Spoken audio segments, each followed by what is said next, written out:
வணக்கம் நண்பர்களே, இந்த வீடியோவில் எதை பற்றி பார்க்க போகிறோம் அப்படின்னா 60 வயது நிரம்பிய முதியவர்களுக்கு ஒரு டபுள் ஜாக்பாட் அப்படின்னு சொல்லலாம். அப்படி என்ன ஜாக்பாட் என்ன சொல்லியிருக்காங்க அப்படின்னு இந்த வீடியோவில் பார்க்கலாம். ஸோ வீடியோ ஸ்கிப் பண்ணாமல் கடைசி வரைக்கும் பாருங்கள். அதுக்கு முன்னாடி நீங்கள் நம்ம சேனலுக்கு புதுசாக வரீங்க அப்படின்னா மறக்காமல் சப்ஸ்கிரைப் பண்ணிவிடுங்க. அப்படியே பக்கத்தில் இருக்கக்கூடிய பெல் பட்டனை கிளிக் பண்ணிவிடுங்க. அப்போ இது போன்ற முக்கியமான தகவல் நோட்டிஃபிகேஷனாக உடனுக்குடன் வரும். வாங்க வீடியோக்குள்ளே போகலாம்.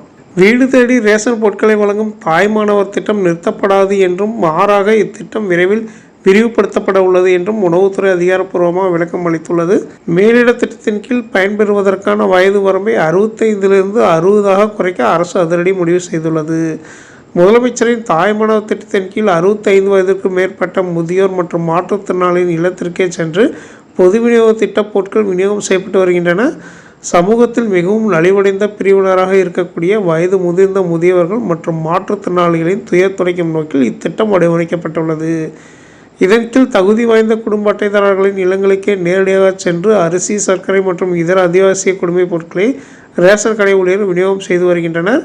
பொது விநியோக திட்டத்தின் மூலம் வழங்கப்படும் ரேஷன் பொருட்களை வாங்குவதற்கு முதியவர்களும் மாற்றுத்திறனாளிகளும் நியாய விலைக் கடைகளுக்கு நேரில் வந்து நீண்ட வரிசையில் காத்திருந்து வாங்குவதில் உள்ள நடைமுறை சிரமங்களை முழுமையாக களையும் பொருட்டு இந்த உன்னதமான திட்டம் அரசால் நடைமுறைப்படுத்தப்பட்டுள்ளது.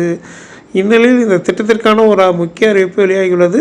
மாற்றுத்திறனாளிகள் மற்றும் முதியோர்களுக்கு வீடு தேடி சென்று ரேஷன் பொருட்களை வாங்கும் தாய்மானவர் திட்டம் நிறுத்தப்படாது என்றும் மாறாக இத்திட்டம் விரைவில் விரிவுபடுத்தப்பட உள்ளது என்றும் உணவுத்துறை அதிகாரப்பூர்வமாக விளக்கம் அளித்துள்ளது.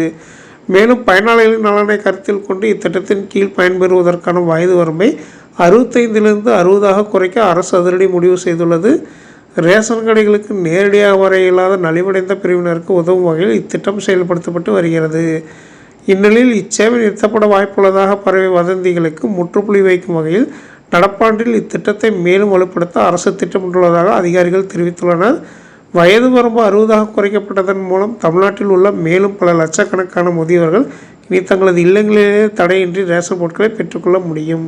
ஓகே நண்பர்களே, இது போன்ற ரேஷன் அட்டை சார்ந்த அனைத்து தகவலும் தெரிஞ்சுக்கணும் அப்படின்னா நம்ம சேனலை சப்ஸ்கிரைப் பண்ணிக்கோங்க. நன்றி.